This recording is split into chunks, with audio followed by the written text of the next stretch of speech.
Visiblement, ils arrivent à leur phase terminale.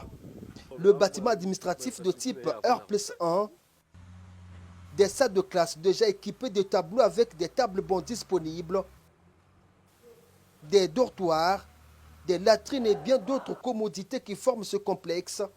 Tout est en tréposé en cours d'installation.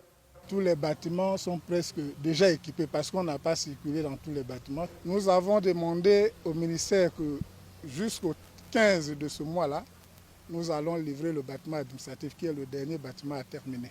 Nous avons 6 salles de classe. 6 salles de classe à raison de 20-25 étudiants par salle de classe. Donc on a 2 bâtiments de salles de classe, de 3 salles de classe chacun.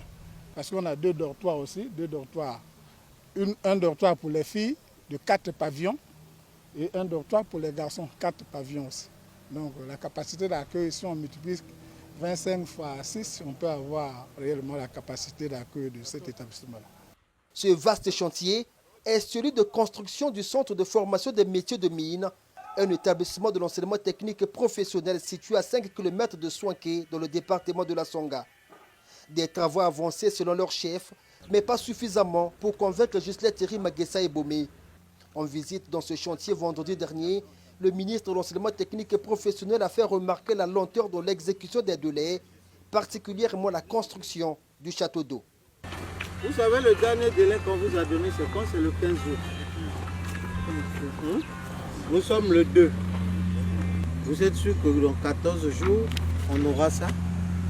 Au moment où nous parlons, le véhicule est où? Donc il est encore à Brazzaville. Oui, il quitte Brazzaville quand? Je ne peux pas dire exactement parce que... Il ne vous reste que 2 semaines. À propos, François Moto-Bayina tente de rassurer le gouvernement.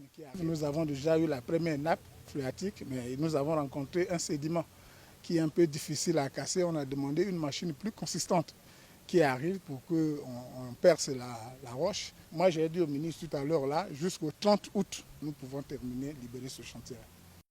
Sur place, le ministre a noté l'insuffisance de la main-d'œuvre et a proposé d'envoyer les apprenants pour combler le déficit.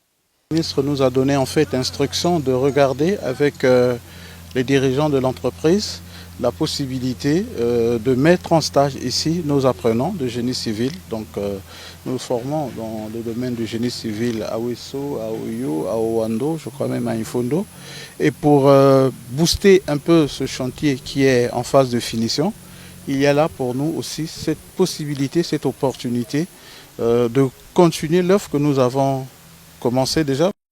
Dans son constat au sentiment mitigé, c'est presque un ultimatum donné par Maguessa Ebomé à l'entreprise constructrice. Car démarré en avril 2023, ces travaux financés par la Banque mondiale sous forme de prêt au gouvernement congolais devraient être livrés en septembre de la même année, selon le contrat signé avec la société Serutop. Un manquement aux engagements de l'entreprise qui a déjà fait l'objet de blâmes en septembre dernier, lors de la première visite des travaux par les ministres de l'enseignement technique et professionnel et des affaires sociales.